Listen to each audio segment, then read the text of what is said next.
tua la tung Ladeilhen so Vikitavin tuna bana ding Ladeilhen na Vikitav hite. Hello, ISTV Kuki from Ladeilhen he. Hello. Hello. Hey, program na chuna. Here. Na mille no khomini say pi ovo. Merina la. Henge Merina ka he. Na mille no khomini say pi ovo. Hello, na jam. Hello. Kaza. Na minle na khomini say pi thedi ha. Ke narma ta program ka chuna pa ma uchi kai chuna.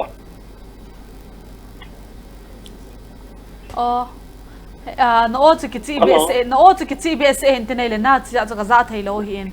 Ai le ipiranin Ladeilhen num hay mo. Hello. Kiti mo vale. Nalo pa to zinka pa kan jore zinka pa. Zinka pa. Ngai tu ngai lo pizza. Ha? La kaptan Ladeilhen no ma jo. Ipiranin Ladeilhen num ha. Cái lên mang Haokip na. Lên mang Haokip na mà tập hoa cầm là na. Lá cái đây là nung chơi lệ.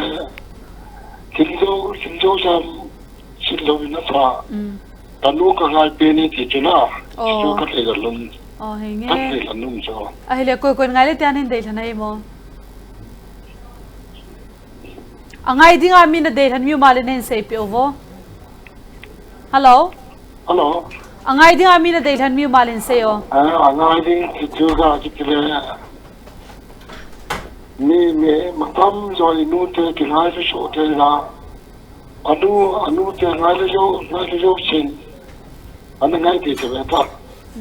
Henge ai zong le la na Ladeilhen ni la ngai ta hin hi ji chun ngalrum the jingin na Ladeilhen chona vi khom ta hite a.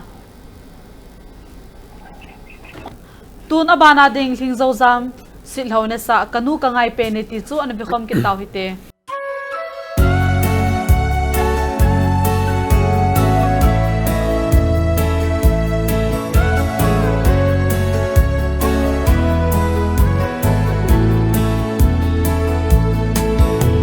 Pakai le se na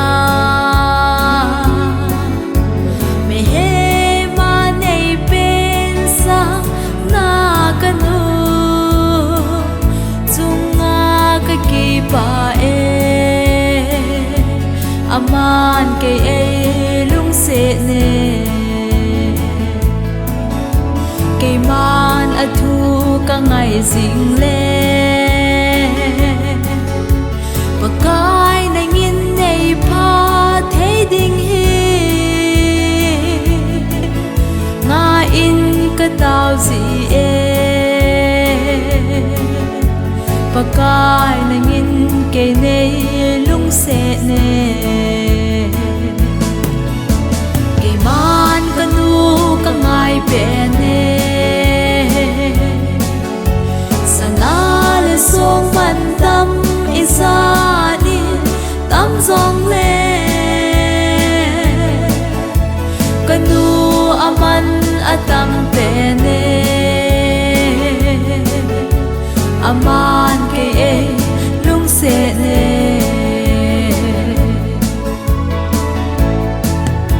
heno ne ngai lu na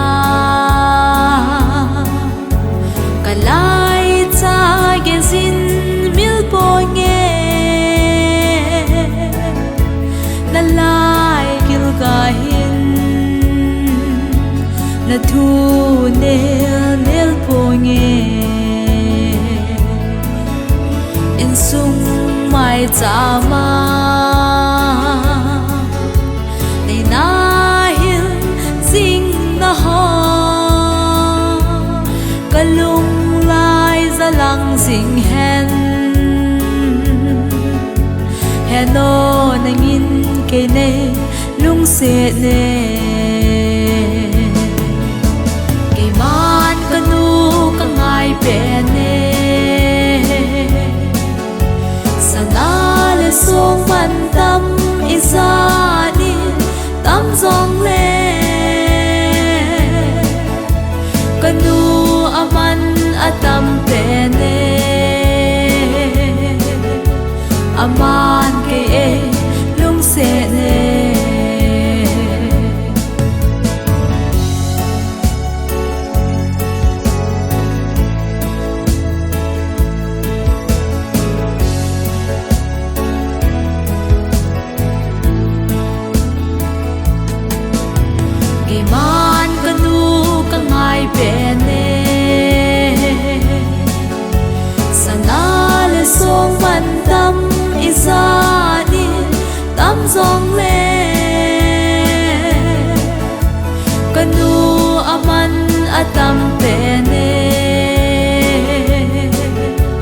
aman ke e lung se ne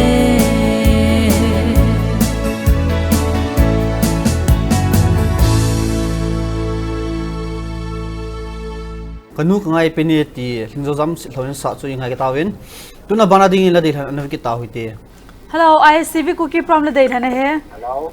Hello hin ha sei mo Jingka pa. jingka pha Ladeilhen kan ball kit di he. Ladeilhen na hin bol masangin namin self introduction ki bolo Kaum sri ane makuk jingka he. Ke. Makok chinga ho na. Makok chinga na hi le na min chu ka za thei be se bin tha se ki no. Makuk jingka he makuk jing. makok ching na hi na Na min jong makok ching. Aku ke la. aku Aku kan hai kha hi e ne ngai da min ne a hi le ipiranin dei la nom hai mo hin se yo. Niam se mo ya na sa. Tiljo si sin pa. Kakul din na ti ho mam. ome Pati na no me cho. ipija ai chela chna hin Ladeilhen num ha Tangai nom yu akan Ladeilhen dia mo he. Ai le ngai ding ami la dei la malin sai tongo. Anai ni ngada Ladeilhen ni. Ni tetano. Dia. Nian pi. No. Aku suwa ai TV ngai yo dia akan kan he. Aphae ai le hits lai ka kholjin nagam ki ti ki kholjin nagam ti hinang ngai dana hai pi ki sei na hin tamin se yo. Bol din na gam ti de ko gam. Yo le si mi him ta te ding a chuna. Yo ngi kholjin hi ve na chilai si da ding a he pathin thwa ka sei ding a he. Hin da lawng na. Nghe yo ai le si na bol din ni gam ya. hichila ka kholjin gam ki ti hi ka sei hi lo le MV Haokip server pressure pan asip hi lawang Si pa yung ka het lo cho de. Ta chom ka loi pa na hin sei hi ta indi na lawng. ki pa min na ama su ke dinga ang ka pressure pan hi na ke ang server student kan hi khan ama line in nei Ladeilhen chu ke ding ang ki pa na ka ki pa man na a hi le Ladeilhen chu nom tan na ve taw te na Nghe le ta. Tun abana ding niam sem hoi ho kim na sa ka kholjin nagam ti chu an ve khom ki taw hite.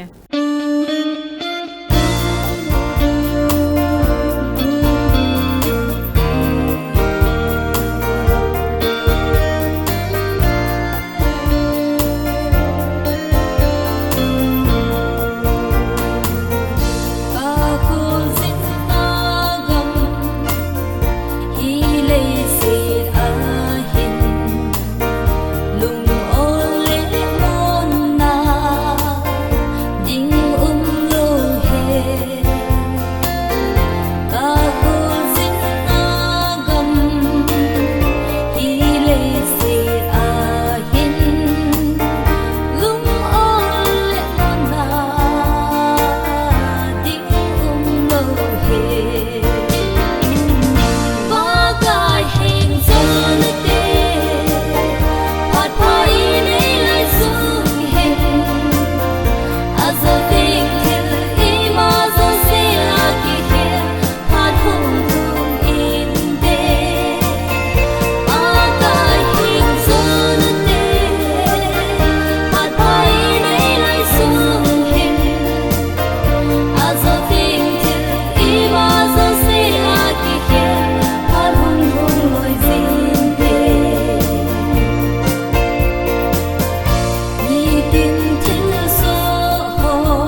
mem sim hoi Haokip ina sa ka holjin gam chu ivikitawin tuna bana ding ila Ladeilhen na vikitaw hite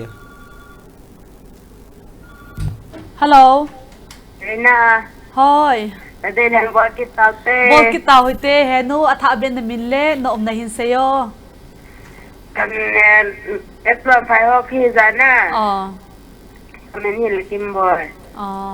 Ele tu ni hi ipilai vet di hoite mo insane. Tu ni ahin na. Thieng nu na sa zai on ka ga da than ke Ladeilhen. Chila chu mi Ladeilhen om tai e zi chuna dang khat hin Ladeilhen no. Tu ni lang kai khula. To ni lang kai kita cheon cho kita na aputi le na. Hồi này là mình đã xả ngày lụt nó bục kim abo mà là pi khuna. Ngày lụt nó bục kim na. Ai le ngai da min Ladeilhen mal hin seo henu. Kampo pilang ke chema dam ka pite asut tiang na na. Kai sumi to azo se ngai de kan Ladeilhen ne. Ai le masanang ni long kacha adam poi ti chu. Ha? Hinama. masanga have nia phone hin bola kacha dam poi ti chunang ni hilong no ai le na cha chu dam ta Adam te hala hala. Ki pao me kan ki papi mama zing ovin azi chu tu lai chapang o hi adamu zong le alang ovin ai le ahong damola thip che chu zivin ai le lungsit o mama zing vin chapang adam mama le hin ki pa le lung heyom penin na azi chu no ho zong minu ne hevin no ha ding a zong cha te hong damo ki ti chu athem lung nu mo o ma o ma hi zing na Lung no mo aki ki ma ki na. Ki papi om he zing Nani zaman tak pion se hente. Henge Ki pao me ke ni ki pa he ni ei zong la he nu na Ladeilhen chan mi khom taw hite o ole. Tu na bana ding hoi nei lam Haokip na sa ngai lut na bukim ti chu ana ve khom ki taw hite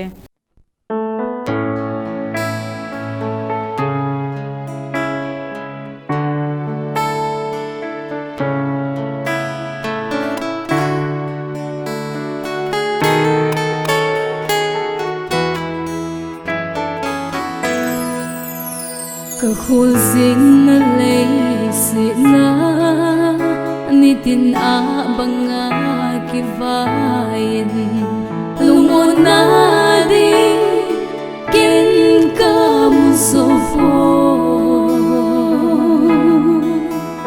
hela ka gel min deta in ai zui singe Hitsung kay hethem ay chân sa ta Ngày lút na bukim kat san hi Krista ngày lút na cham kim su ahin Kay maki ngay tu na chelha vang po na ay ngay lo kapagka lungkot so ahin Hallelujah patsayin sing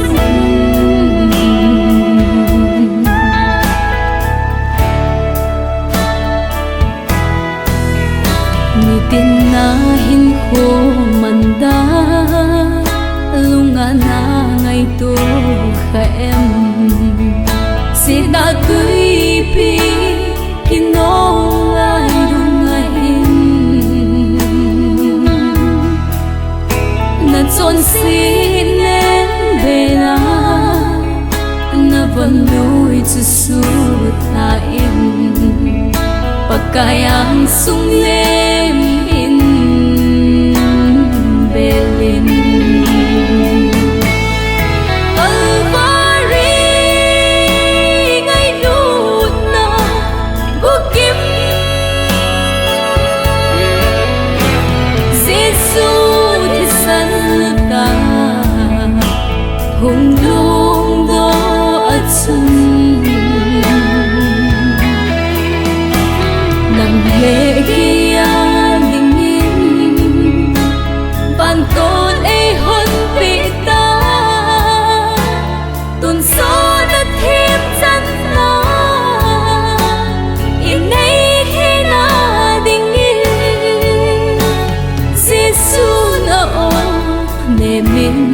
câu xin nghe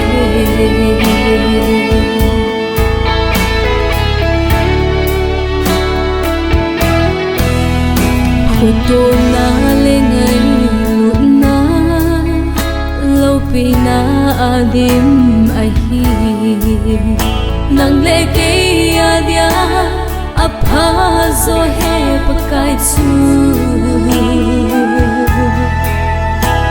tun so gia hình dinh pa kai hi thằng bạn na le va trôi na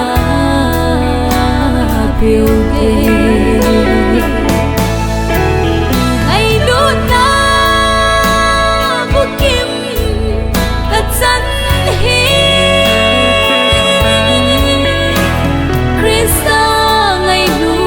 sam kim su ahi cây ma ki ngày tu ngày khel la vang bu na ai ngai no ka paka lung go so hi hallelujah Bát xoay yên dinh hen ngày lút na bu kim cắt sẵn hi Krista ngày lút na chăm kim chua lê hi cây ma ki ngày tu nơi khe la vang vô na ai ngay lo ta bất cả lòng cốt rồi hallelujah và xuyên dinh hen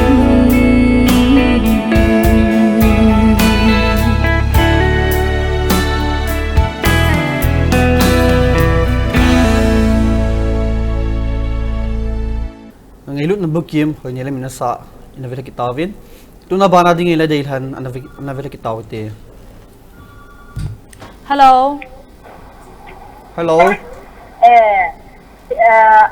ISTV program ha nge ISTV la deilhan he Ladeilhen ha isa boy isa o tinu ti a sa na ko joulou song lo yin Bostel he chi chu ya he nu o chi chila chu na office sound ki submit nai lo he cha chu kain la thei lo diu he ji chun adang khat hin dei hlan na ahi lo ipita zev ka yin asa na a ipita golo nang na ti a ti sa na ko golo nang na Tawang kol ni na Mariam thung ding to Tawang kol ni ko in ai le ala dei thana in bol tai wang na mille no khomini ka nai po ve kamin se hi le helam hang sing hiana ka na mun second mal angai dinga kan dei hen tuna de kita lalbon ngai housing lalboy no nanangai ding to ngai thing kantin no ya ngai thing to si kim kang te ngai ding tama ho thum ngai ding kan dei ta he henge ai le chawang kol ni kiti hi nangai ji pha le ipitabang ai zon la line hoi tapon is it an anangai pe taw hite tuna bana ding chawang kol ni ti chu anabe khom ki taw hite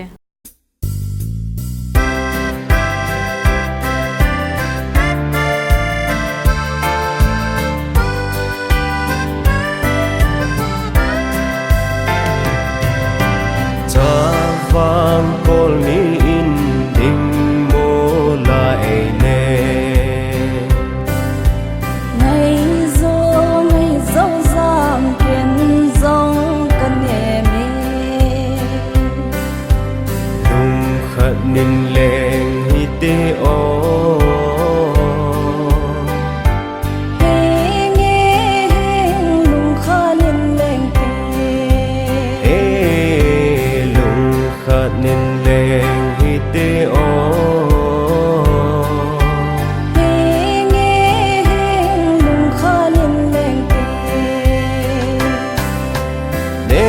sen gol silunga dei hen nang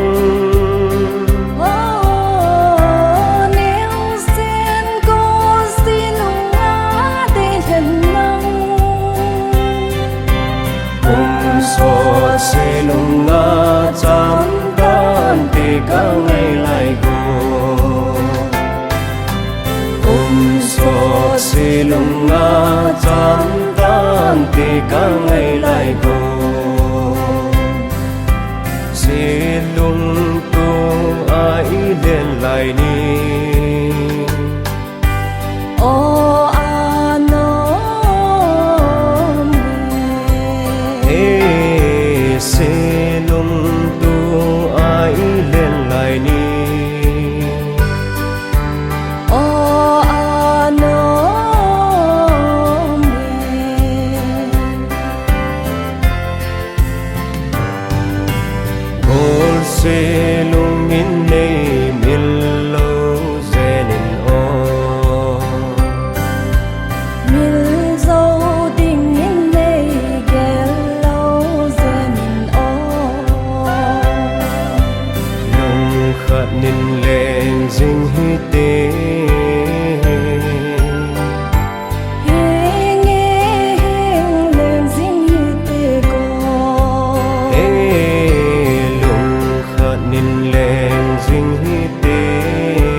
Savang colony ki dila so abani vikitavin tuna bana dingin Ladeilhen an vikitav hite.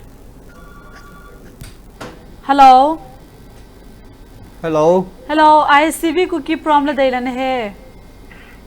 Hello. Hello. Hello. ISTV Ladeilhen ni han tu. Nge ISTV Ladeilhen he. Na mille no na din say po. Ang pada kan bola to ay suro na na. Ki pa min hong pontol he zin. Kin Ladeilhen kan say di ham. Hinge hin say. Na mille na kumin say masaw. Kan min tu say kuning.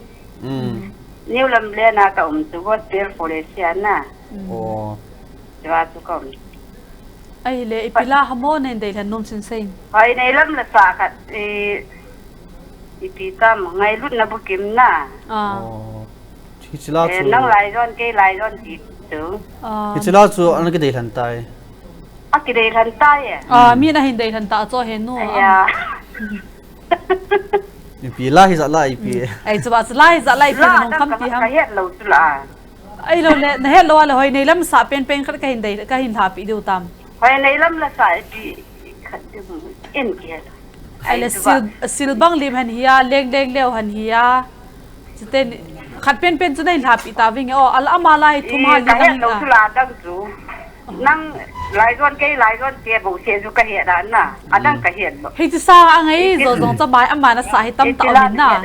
Hei chi chu ama sa pen khat nei tha pi wing Ni ran hei ahan hei tam ti tong. I ami le ngom ta cho hen nun zo la Ni ran tam. Hei Nghe he no a than tao hiana. Chi a chu hoi nei lam ina sa ma ke hon khat na hin ha pi ta winge. Ai le ngai dia mi na dei than mi ma lin sei tong Ai chu chai lo le hoi nei lam sa khat tu hin ha pi ye. Ai chu ba chu ka seo hoi nei lam sa pen khat chu nei ha pi winge ka Ni kho chun ha pi han ta. mi hem hin kho henge le henu in having ai zong la dei than chan ve khom tau hite ka dei han ding ngai chu kan se nai lu. In sei ta New lam len gospel foundation do sin na. Second street le gospel foundation ma ya Lucy tenu ta to le te ko na mai no nu to mai no pa to.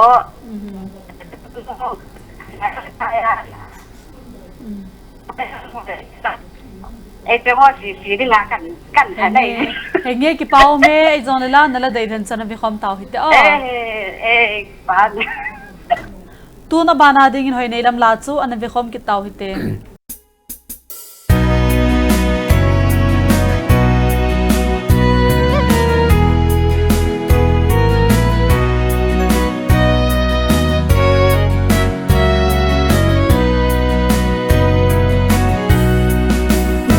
Elisa idia zamang mehim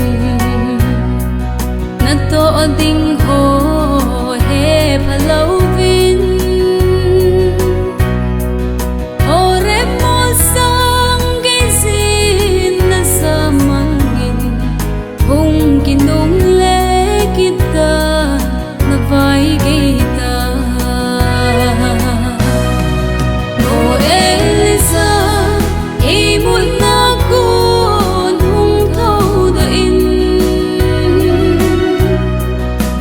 Kai van tin na câu về hùng thâu da in vô Elisa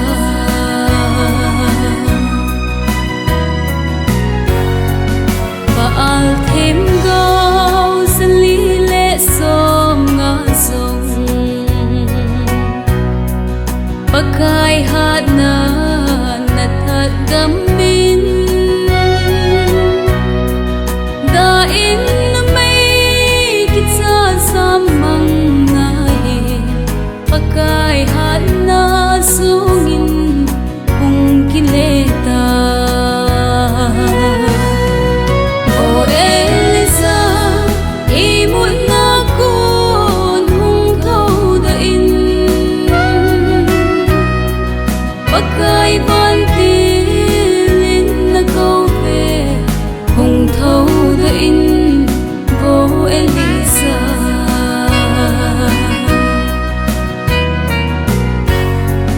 gầm mang đôi da lông lao phung đôi xuân Elisa xuân lung đông ta in cái hin khô hi là mong sinh tan tu hin kalhin dấu vôi pakai tin atau về o Elisa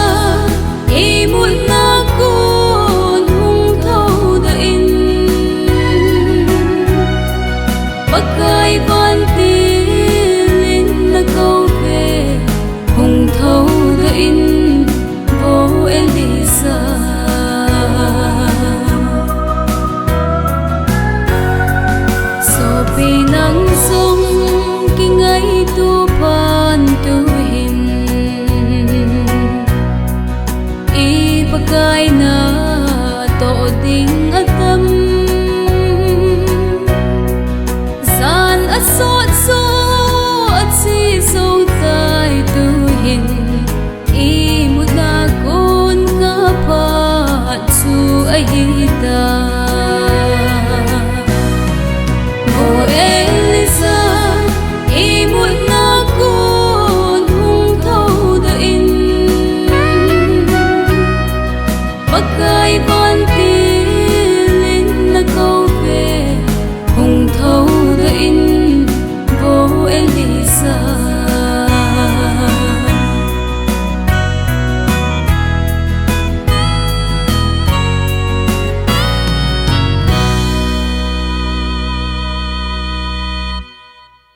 khoi dilam la chu navikit tawin tu na bana ding la Ladeilhen navikit taw hite Hello. Hello. Hello, ISTV. Henge bol ki taw hite nang kananga lalke na hi e. Hizi chun hello mi tam taom din hizi chun na minle na omna ho hin seyo. Cái le and chun dong ngel tribal colony New Zealand Farm Manipur. Apin number la. 795001 75001. 100% correct. nagichi that ying Ama tabang bang ho hi ke ngai cha cha. Ai le tu nya hi ala chin sei to le pila mi vet khom deu cha. Kuni la kan de nom hi le tam kim na Krista album ma ko na thing nu Haokip la sa su kan de nom hi. Ipila pe no. Alam hi le lungmon tam kim ki tan. Lungmun cham kim. Lungmun cham kim yan zo lang ke na. Zo an min an dei han te lo. Alam min chu lungmon tam kim ki tan su kan de ne. Chu zong ki dei han ta cho. Ki de han ta. Henge. Ya le zo ma ki lung pai tan te. Ai tiếng nu Haokip la ta mama sim album na wa album mama tu tam kim na Krista mama van Jerusalem ki tipen tu inde ran yo Van Tilpia Van Jerusalem Van Jerusalem ni lamin tu Van Jerusalem Van Jerusalem na ipiti ka zam Van Tilin ka he ka zaim ai le angai ding ami na dei than mi malin se yo angai ding ka de hi tu ni khat le ni la phaing ka teng se mol kon bazara teng pa thangpu tong loi len sung te ngai din kan de ni mo cheng chuta na mol kon bazar ya mol kon area hi am an ISTV supply hi sorry ISTV provider hi na sai mol kon area si am an na bol hi ai le ipiti dana ni danga ama bo chitam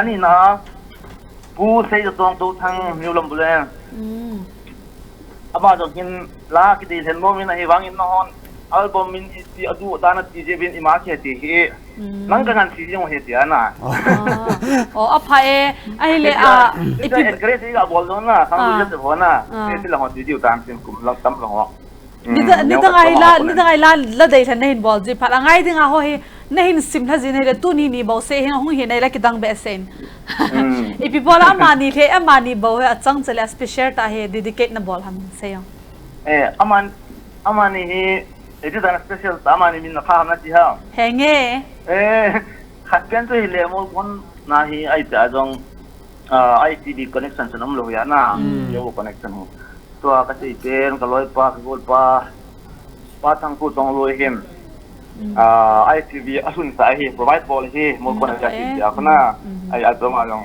amazon kham to jing no special de ba min san pa hi loi pa ma ri ba ri ta na kichit ta na hello hello ka zawe ai da pu ko jong to hai mo man ka ha za ti be hin na tu ni hi mang khan to ka to khom he last monday pa ma ta ha ai he ai jong da ai zo ka za to hin kaloi nu ke to ta ke na tu sai ka ti pin de la kaloi nu bona kan si ji na team mo hi be jingi team cho last monday the first time in life so na na team ne ha to practice wang ne ngai mo ni me to ai twa zum koi mo zo si zo khat be bola ji perfect lo hin na hong team de ho team he ma zong hi ai zong la ki pau min na de nen chu na be khom taw hi te Nghe. Tun abana dingin thingnu Haokip na sa Van Jerusalem ti chu ana be khom ki taw hite.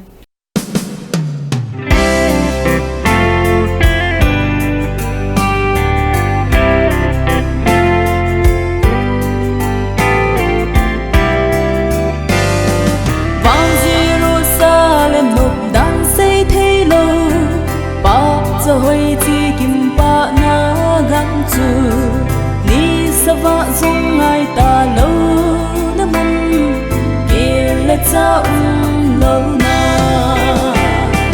Jerusalem Zion kho pino anop đàn xây thế lâu gam nộp chu ga lo chi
Van Jerusalem thingnu Haokip na sa chu na vilha kitawin tuna banading ila Ladeilhen kitaw hite.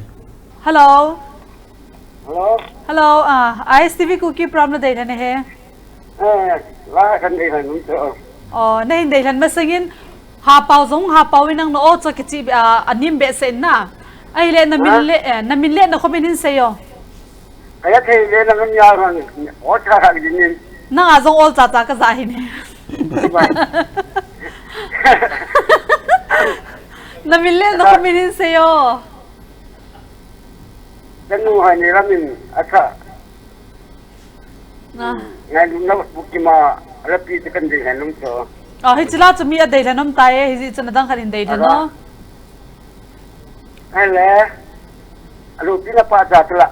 Lopi na pa cha. Leng leo han na. Alamin si leng leo han he lopi na pa cha hi poye. Hello. Hello. Naminto na kominin sa'yo na nahinsay na ipoye. Di ba niya? O sa gani kita ni eki demo. Naminle na kominin sa'yo, naminle na komin. Hello. O mutele et bunini ana. Kamin sele edun. Ay le angay din amin na Ladeilhen mi umalin sa'yo. ISTV Kukuha, ISTV ni Yosile. Ila kan sung te ding akan din hane. Apae mi wang patan hin tu niya hi program mi khadi katiu hitain nang hi achaina nahung hitana hi le ki pau mama zingin achaina ding na lahi ngai di jong thanu mama zingin thanum tan ane ve khom taw hite le ki pau me tu na bana ding hoi nei lam Haokip na sa leng leo han ti chu ane ve khom ki taw hite.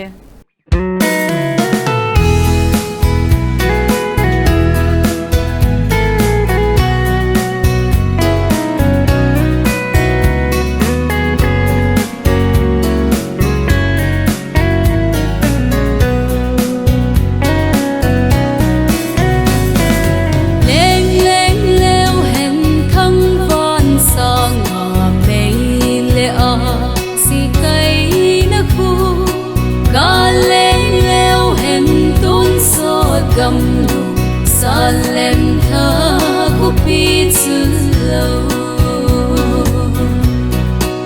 a kul sung lang ka cha tui alon kum agam so si na hin nan ku pi asal na long si gam em se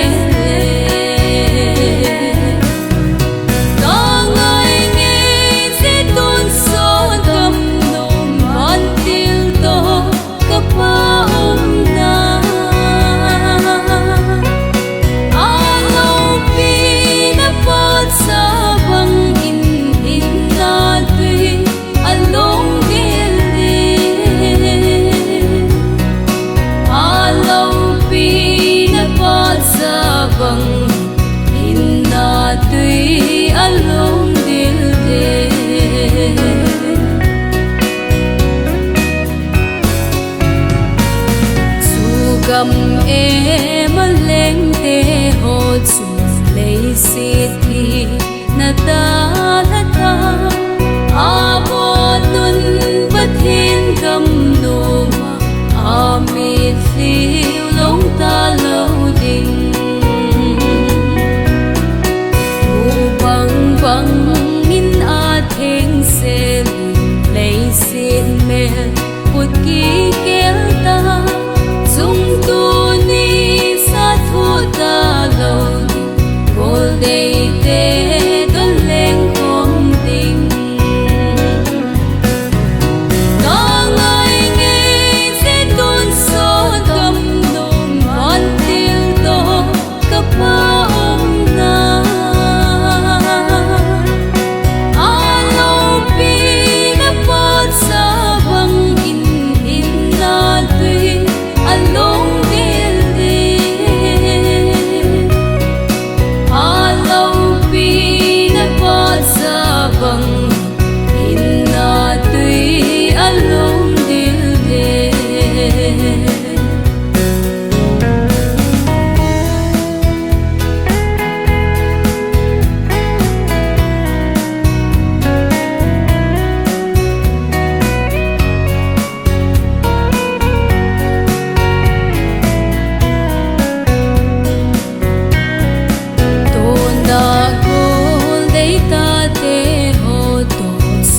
gam no ala sa ding lei si na ka lai bang ngai ta lo ding gam nom su ma sang nga ka na ho chu ul dei te to ki mu ta tun lei si ni ten ga lal ahin thing nan lim nu ya ta ngai nge se tôn so gam no man til to ka pa om na alo pi na pat sa bang in na tui along del de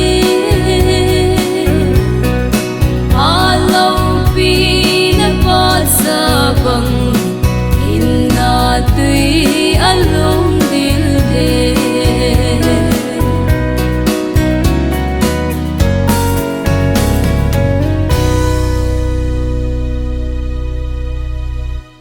ISTV Kuki from Ladeilhen episode assembly na chu pathin wang bo nai ni chanin anukhum kha taw hitin chuki zala tunia lunglen Ladeilhen henang pathin wa choila hi zongle munchu ma ko na Ladeilhen in bol ho zo sina bon cha chungwin ki pathu khain sevin avela hung ki lung dinga dingin ane ki gutsi hite tunia ding i program chu hi chanen anukhum kha taw hite Hello